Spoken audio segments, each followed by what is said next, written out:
Once upon a time, two retired teachers decided to convert their garage into a pottery studio. Along with their daughter and son, they built a business around the idea that the world could use a little more art and a lot more artists. We're the Kaya family. Welcome to Wocky Pots. Hi everybody, how you doing? How you been? How are things? Shane and Diana here with coffee time number 36. Yes. Hi guys. It is Monday, August 5th, and that's going to be important in just a minute. But what are we going to talk about today? Well, I really want to focus on the fact that we put our new August goal up. Yeah, this is why the date's important, you guys. We just Yes. put up our August goal, and we're usually shooting for about 100 pieces or so. Yeah. And so normally we just have the one image in the middle. And last week we made 83 pieces of pottery. It's August 5th, and we've made August 5th. 83 pieces in August so far. Yes. That's it's crazy talk. Unreal. It really is unreal because Thursday and Friday last week we were just like, I don't know, machines. We're I don't machines. know. We were I don't in the know. studio making stuff. We also had a little help from Carolyn. Yes. Carolyn Well, came by and made was- some stuff. I believe it was 23 pieces that she made. So She made a huge difference. Yeah. So anyway, it was a busy week of making. It was, but yet the beginning of the week really was not a busy week for making because I ended up having migraine after migraine at the beginning of the week, and we even missed the market on Wednesday trying to let me recuperate a little bit. But here we are, and we Yes. have lots and lots of pottery. And we're showing you today pieces that came out of the kiln just this morning. We did not do a kiln opening because things were just kind of crunched together too much. We ran out of time. And it's not a tremendously large one. Right. We have more pieces, a few more pieces, I think, than what Yes. we're showing here. But we're going to show you some of our favorites from our last opening. Maybe Yeah. talk about those a little bit. And then we're going to get into what's happening in the future. Right? Yes, definitely. So the other thing about last week, we actually tried out a new schedule here in the studio because we were trying to lessen how much time we are spending in the studio, hoping that that kind of helps, us balance our life a little bit. So we tried things a little bit. I'm not sure that our new pottery is going to be making it to the tables on Saturdays at the market now. Yes. I think our new pottery is going to be hitting on Wednesdays. At the It very is. least, it's this brand new pottery will be going to the table this coming Wednesday Right, at and the market. I really am thinking that the new schedule is kind of what caused us to do Maybe, we'll that see. number of pieces. But basically, what we've done that's different is instead of doing whole days of making and then whole days of glazing, we're splitting every day up so that the morning time we are making pottery until lunchtime. Lunchtime, we're actually taking an hour lunch, guys. It's amazing. That's pretty unheard of. Pretty revolutionary. And then when we come back out, we reset ourselves completely and we glaze in the afternoon until we're done for the day. And understand the reset happens in our mind mentally because the studio itself, we still have set up for doing both. Right, because that wouldn't make sense time-wise. So we keep one table dedicated to making only, and then, of course, your wheel. And then this table actually is the glazing area. Yep. Well, let's talk about what we made last week. Oh, okay, first of all. sure. I'll start with maybe some of the things that I made, and I yes. made a lot, so I'm only showing you and talking Yes. about a few things. You can probably see over Diana's shoulder over there some of the larger raku pieces that I made. I am very much looking forward to bisque firing them, and then I really hope that they make it through the raku firing. We have a problem, though, with taller pieces making it through the raku firing. And it's because of the temperature differences from the bottom to the top. I think we're going to try to fix it this time by holding it at its desired temperature for a longer period of time. We're going to see if that helps. So I made some raku pieces over there. But the thing that was probably the most fun for me was making bowls. Over my shoulder here, I have a bunch of 2-pound bowls that I made. And when I say 2-pound bowls, this question actually came up. I don't mean that it'll hold 2 pounds of stuff. I mean that I used 2 pounds of clay to make the bowl. Before that, I had spent a day or two making little 1-pound bowls, and it was great. I loved it. These are our 2-pound bowls behind me.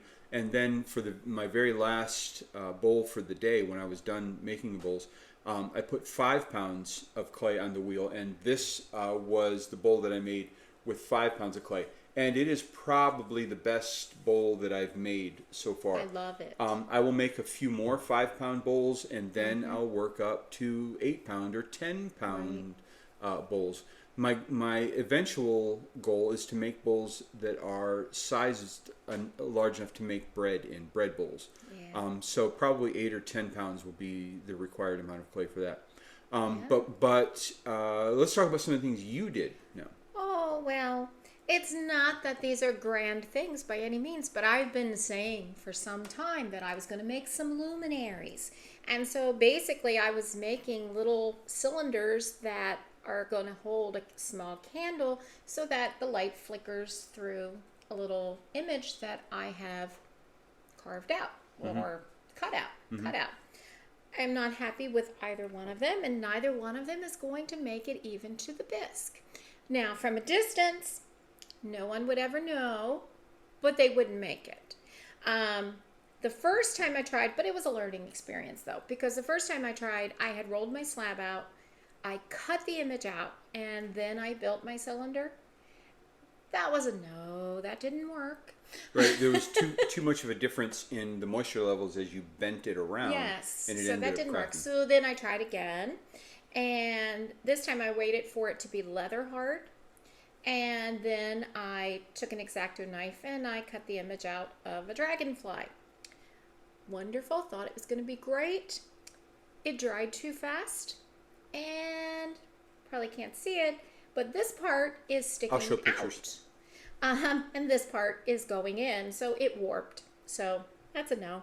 The learning experience from that is we're going to have to completely encase them in plastic and try to dry them much, much slower. Rather than have them dry in a week, we might have to go for 2 weeks on those. Yeah.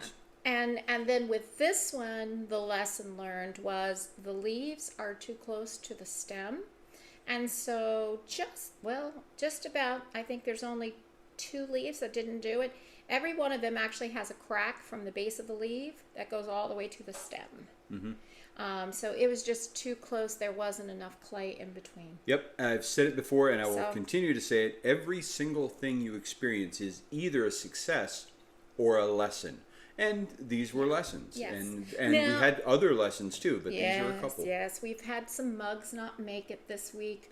I think one of the issues that's happening, I don't know for sure, but I don't know if we ended up with a bad batch of shell toey. Because I've never had it happen. This bag seems to be very challenging. Yes, I mean, I even had a cup split in half. Yeah, I don't know if that's ever happened. I don't know. And not I've along never the seam, had that happen, during no. on the wall of the mug itself, it actually split. Right. And it was not dry. It's not like we were trying to dry it out in a day or something crazy like that. It had plastic over it, and I kept turning the plastic and all. But the other thing is, everything is drying way too fast. If I don't cover it in plastic, it is literally ready for a bisque load the very next day, which means there's a lot of things that can go wrong with the piece because it's drying way too fast. I think we need to really look at our drying schedule and our drying procedures, and we may have to shoot for longer drying times. We've been trying to speed things up, but you can't speed up the drying without danger. And I think that's what happened. We were so worried about running out of things on the table that we've really been starting to push it. And but I that's think okay. we might be seeing... We bumped up against our boundary, and now we fix it. Yeah. Now, Carolyn made some raku things. She made this raku unicorn and several horses. Oh my and gosh, I will show so you many horses. I will show you pictures of these things much, much closer. But we made something last week and put it right in the kiln right away. And I'm talking about the fish prints that we did with James. Now, I only have one of these here right now, and it will definitely show a closer picture of this. but I think they were very successful. James brought some fish into the studio, and we painted them with glaze, and then we pressed them into clay, and then made some really awesome little dishes out of them. Right. There's several more of these, and I'll show you more pictures of them. But that was a pretty good success for us because it was a single fire. We painted the glaze right on the wet clay, and I'm pretty happy with how they turned out. And once they're sanded a little bit smooth on the edges, I think they're going to be fantastic little things. Now, the bowl that I made here seems like it's ready to go in the kiln right now. I only made this a couple days ago. So I know, again, it dried very fast, and I'm lucky. They were totally covered with plastic. I'm lucky to not have seen any cracks or anything in this. But I think I'm going to put it under plastic for another day and try not to tempt fate by speeding up the process. But I'm going to shift gears a little bit and talk about the things that did come out of the kiln, because we don't often show a lot of our kiln glazeware because we usually do a kiln opening. But we didn't do a kiln opening for this one, so we wanted to show some of the things that we have and some of the kind of bright spots. And I'm going to start with this vase. Now, this is made out of Iceman. It's a white clay. It's from Kentucky Mudworks. Yep, and it was fine to work with. I haven't used it enough to really have a good sense for how much I like it, but I carved a texture on it, and then Diana used our Fire and Ice glaze on it, and I'm very happy with that. I love how the texture came out. Yes. Everything came out looking really, really great on and that. So far, the Fire and Ice is from Amico, and so far, I haven't really been that pleased with it. You did this one small I did one other small vase. And so I kind of replicated what you did. And that was in porcelain, but quite similar to this. This didn't show as much of the purple as that other one did. Right. So I was very happy. And I did not get any of the red really showing, and yet there was one coat, then 2 coats, then 3 coats, and then I went to 4.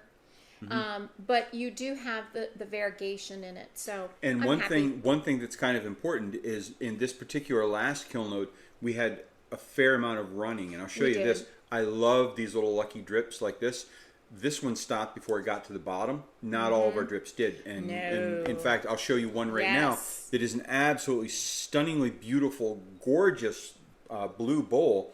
But you can see on the bottom where it took some of the kiln wash off the shelf when I pulled it off. Thank goodness it did, because I don't want it to actually stick to the shelf. Right. But I'll have to grind these down. But once they are dremeled down and then sanded smooth, those drips are going to be absolutely stunningly beautiful. Going to be gorgeous. And that's nice only one glaze on that piece. It's not like a layered glaze combo. That is Mako's Blue Surf. And it's on the Kentucky Mudworks Sheltoe, and it looks beautiful. It really does, with the texture that you put in. And we had a couple of other things too. This was a close call drip where they stuck to the kiln shelf, but the cup itself is really pretty. And this was that new blue that we got, the teal drift. Teal drift. And I will sand those off, and that's going to be a fantastic. No black speckles showing on it. Yep, not much. So I was shocked by that. But we also used that same one on these two. So that's it on the Iceman, which is the white clay from Kentucky Mudworks. Here is the Sheltoe, the dark brown clay from Kentucky Mudworks, and you can see more of a speckling to that. And of course, the dark brown clay shows through. And then this is standard 112, which is that brown speckle. There's not a huge difference. It really isn't in this glaze. Yes, not at all. So I thought that was interesting to see between white, dark brown, and like a light brown. They all look the same. Yep.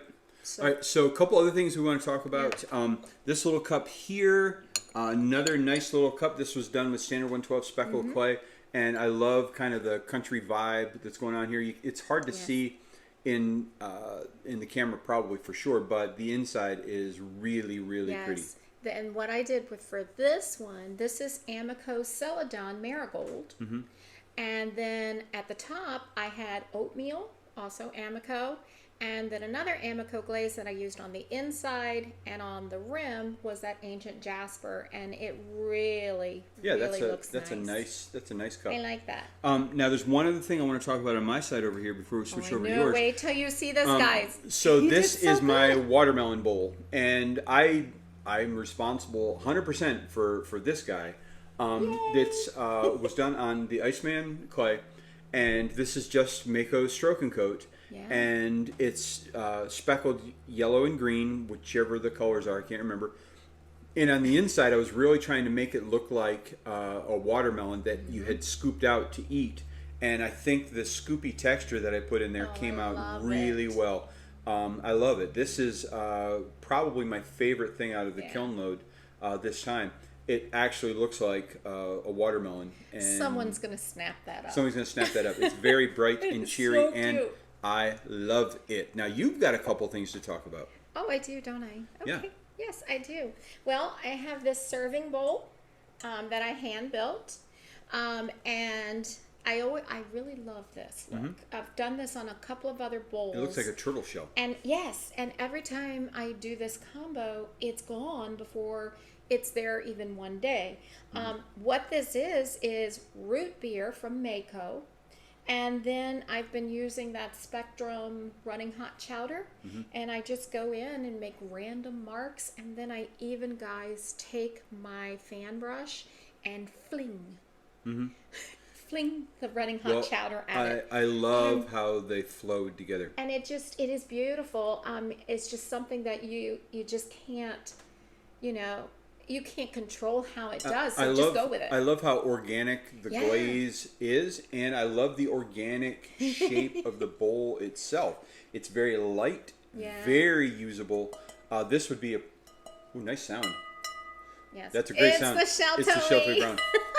Nice sound. Oh, it sounds like a bell. It does. This would be a really good bowl for serving like pasta or something like that. That would be great. So I was happy with that one. Good job. And then I used this is your cup that you did, and it was the Iceman, and I wanted to see how the Norse Blue from Mako turned out on the Iceman. So I just used Norse Blue inside and out, but then I ran a bit of light flux from Mako, and instead of putting it up here, I came down here to where your little bulge was, and so you've got the darker blue up here, and then back to the darker blue with the running of the white through And it. I see we've got a couple of those nice lucky drips that we love those. Those are fantastic. Yes. Yep, nice. And then, of course, from our chicken class that These are the remaining funky two chicken. chickens. These are the two that you and I made that day. So this is yours. Was mine. You hold yours up. Isn't that cute? Isn't he just as cute as he can be? And then see, here's mine. So and cute. I did them so that if somebody wanted them as a set,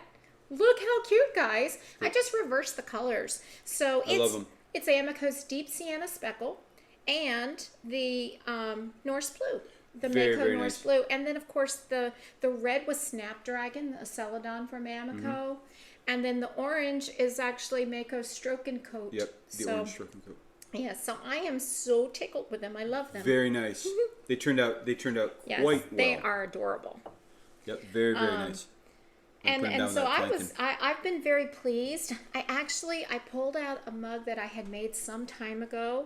I think I made this one. It could have been Christopher made this one. Every once in a while, I actually talk him into making something. He's just not that keen on doing it. He would much rather help out in other ways. He doesn't really like making the stuff as much. No. But what I did for this one, I basically did the same thing with the oatmeal and the ancient jasper at the top, but I used Indigo Float from Amico on the bottom of the piece. And and then I just painted the trees green and gave it a little blue sky. But I kind of like that. It's a very fall feeling mug to me. Yeah, very autumny. It is. You can tell I'm starting to think of cooler days coming again. Well, it is October, after all. What? October. The month is October. No, it's not. It's actually There's no August, such thing as there October. There should it's be. the feeling you have in August that you want it to be October when you live in the northern hemisphere. We're ready and for are Halloween. too hot. We're ready for Halloween. We are. Yes. All right, so 94 and 95 last week. very hot. So we have a couple of other things too. Yeah. So this was a little cup that I had made out of the shell So Tilly cute. Brown. And you glazed that, and that had a little bit of a texture on it. I can see that I had put a little bit of a texture on it. Yeah, and that's that root beer again, just with some light flux on it, and it's very pretty. All right, very cool. Anything else on the table we need to discuss? I don't think so. All right. Yeah, no, we'll take pictures of the hearts later. Right, we've got a couple more of those hearts. Yeah. The hearts remain a big seller at our booth, so yes, we always make always. sure we have lots of those Any little heart spare dishes. clay, I just make them into a heart. So it's something easy to do with it. Yep. The other thing we want to talk about from last week was the market. We missed Wednesday, but we did go on Saturday. And it was a good day. We had a good day on Saturday. It really was a great day. Our most popular item this time at the market were your bottles. Yeah, so And, I was wow. just complaining to Diana a week ago that nobody's buying my bottles. People don't like my bottles, and the one was a bottle vase, and the other ones were a couple of them were bottles that actually had handles on them, like little jugs.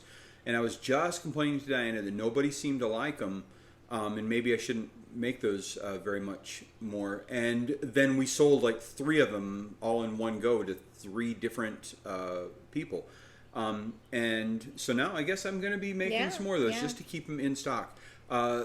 Saturday's Plates appearance, also. and also definitely plates. Saturday's market appearance was great. We sold 18 pieces. We did. Which we always say 20 is our average. Yeah. We've been averaging 20 pieces every time we set up. So we did quite well at the market.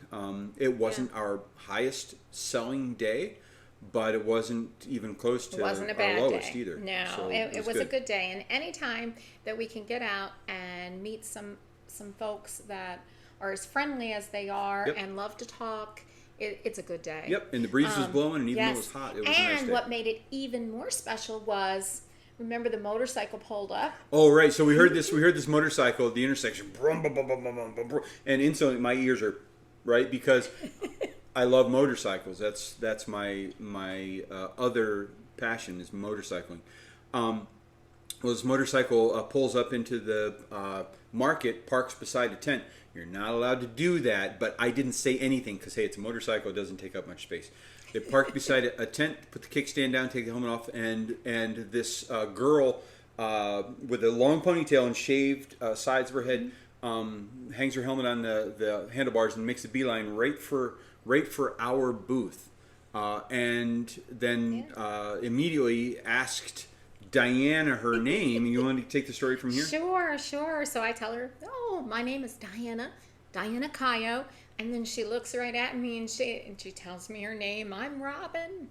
And she said, you were my 5th grade teacher. And I was like, oh my God. And she was so small when she was a 5th grader. I remember I taught her brother. But Robin was so small and petite, and now she's all grown up, driving a big old motorcycle. Indeed, it was wonderful. She gave me such a big hug, and oh my goodness, we chatted and chatted and chatted. It was wonderful, and then she hugged me again before she left, and I just felt so good. And she told us that our pottery was beautiful, and I was so proud. It was a good moment. As teachers, we live for that. When what we want to see is we get to see the kids in our classroom, daily, and when they're in 5th grade, they're fairly young kids, but we don't often get to see them when they're all grown up and living their own lives, and we love that. We love to see what happens to these awesome kids as they grow up. Yeah, I wrote a blog post on that too. That's right, and that leads us into a new section on our webpage. I finally put the spurs to our webmaster. And I've started updating our webpage slowly but surely. That's not really true. It's slowly, not necessarily surely. He is the webmaster.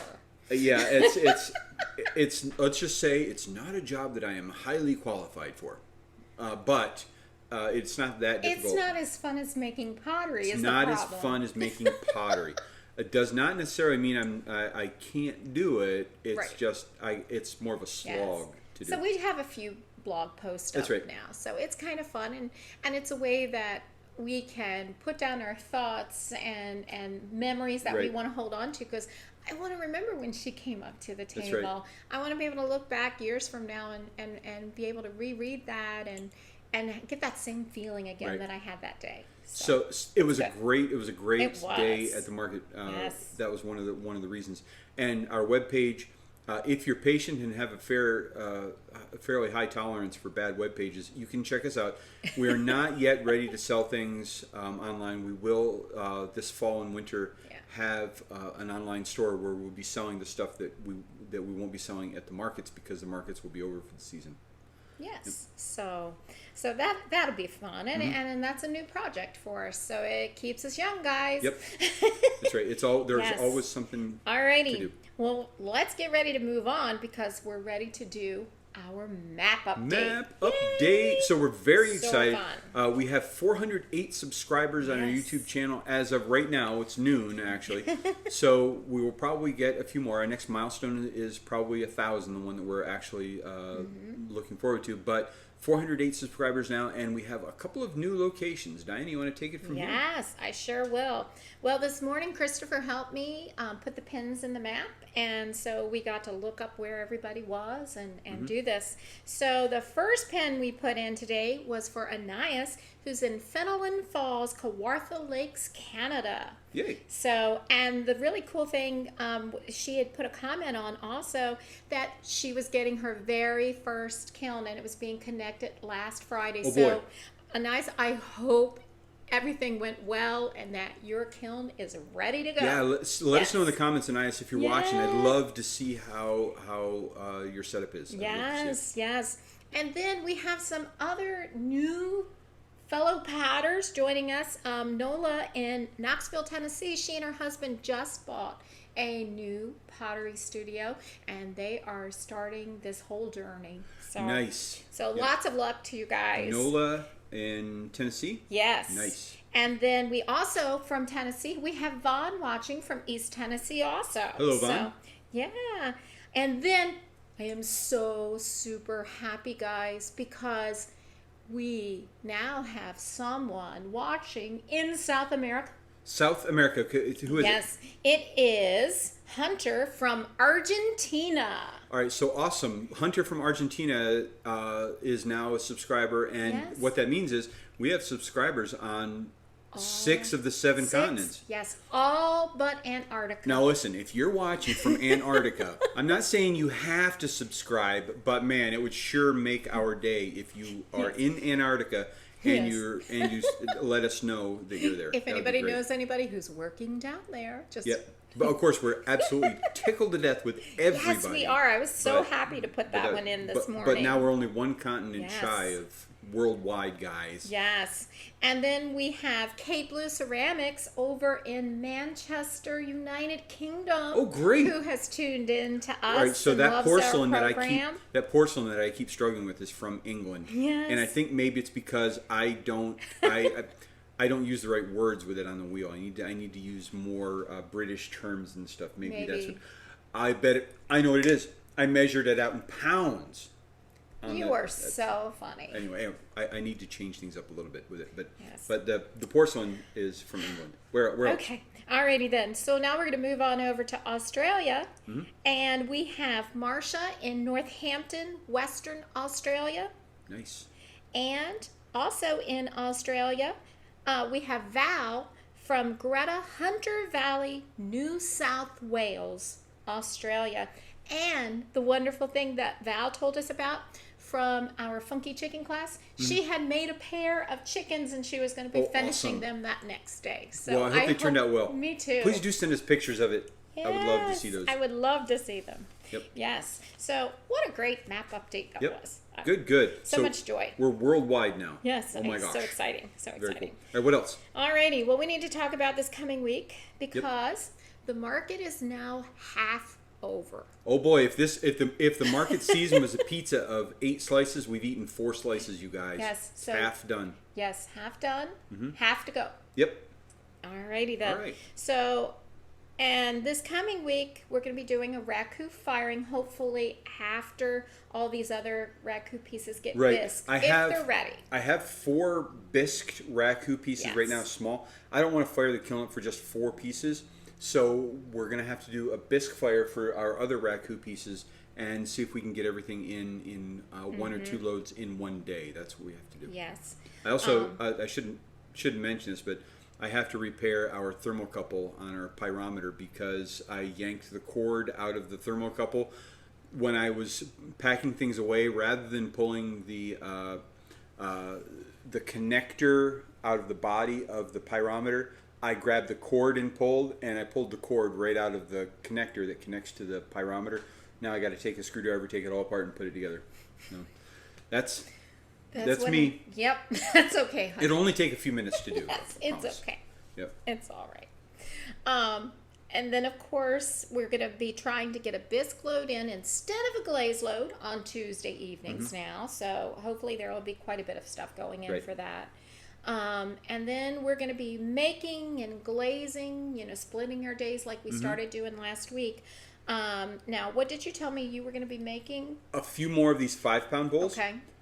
Then some 8-pound bowls and maybe a 10-pound bowl. Gotcha. Maybe bigger. Now, ultimately, I don't know if I've mentioned this to you guys or not. I'm going to be making moon vases, which are basically spheres, round spheres. And I know one way to do that is to make the whole structure round in one piece. But I could also make 2 half circles like this and then flip one over on top of the other and join them together. I could do that also. It depends. We'll try it both ways and see what we can do. I will say, working with the Sheltoey Brown, it's pretty bendy clay on the wheel. And it's going to be a real challenge if I want to throw a sphere with the Sheltoey Brown. But it doesn't mean I don't think I can. I think I can. It just might be a little harder work. Anyway, larger bowls for sure coming from me. And I know for myself, we had several suggestions coming from the market from folks that we talked to. So one of the things that I want to try to make this week are some pitchers for maple syrup. Right, little small ones, like individual pouring. Imagine something about this size, but with a spout on the end for like a table serving of maple syrup. And that was specifically what she was mentioning, maple syrup. Yes, she was mentioning that because evidently a friend of hers had one and she really wanted to have one. So, and I thought, that's kind of a nice thing. And not too difficult to make. No. Like pretty simple, And so actually. I'm gonna try my hand at those this week. I'm going to go back once again to the drawing board and try to make some luminaries that don't do weird things and crack. And see how that goes. And I do need to make some more salt and peppers. I did make some last week, but I need to make some more of those this week. And of course, as always, mugs and plates. We just can't ever have enough mugs and plates. But people like them, and we'll make more. And they're useful, And that's the wonderful thing about our pottery is knowing that when people buy it, it's going to be used. Yep. Because that's what I want. Right, we want people to use it. Yeah. All the pottery that we make is food safe, microwave safe, dishwasher safe, except for the horsehair raku, obviously. But everything else, we really want people to use it. We don't. I mean, as great as it is to have a mug on a shelf and look at it because it's pretty, we really want people to use it. That's the reason we make it. It's supposed to be functional. That's it. Anyway, yep. So what else? What else we have kicking? That is it. All right, guys, I think we're going to go ahead and wrap it up. Let's get this day started. I'm going to do some kiln maintenance because, boy, howdy, do we have some glaze drips that we got to grind down. And eventually, before too long, we're going to have to start talking about replacing the elements in our kiln and all that other stuff. But for now, we're going to back burner that for at least another week, probably, and get by with what we have. Push our luck. Push our luck, exactly right. We will be talking in the future about getting more clay and glazes and tools and things like that. But for now, I think we've got a busy enough day just taking care of our little things that we got to do, the glazing and the kiln maintenance kind of stuff. Okay, anything else? Nope. Thank you guys so much for watching. We really do appreciate each and every one of you. If you have not yet, please do hit that like and subscribe button. If you do subscribe, please drop us a line in the comments and let us know where you're subscribing from, and we'll stick a pin in a map for you. But for now, if that's it, toodaloo, TTFN, ta-ta for now. Take care, see you later, have a fantastic day no matter where you're at. Bye, everyone. Bye, guys.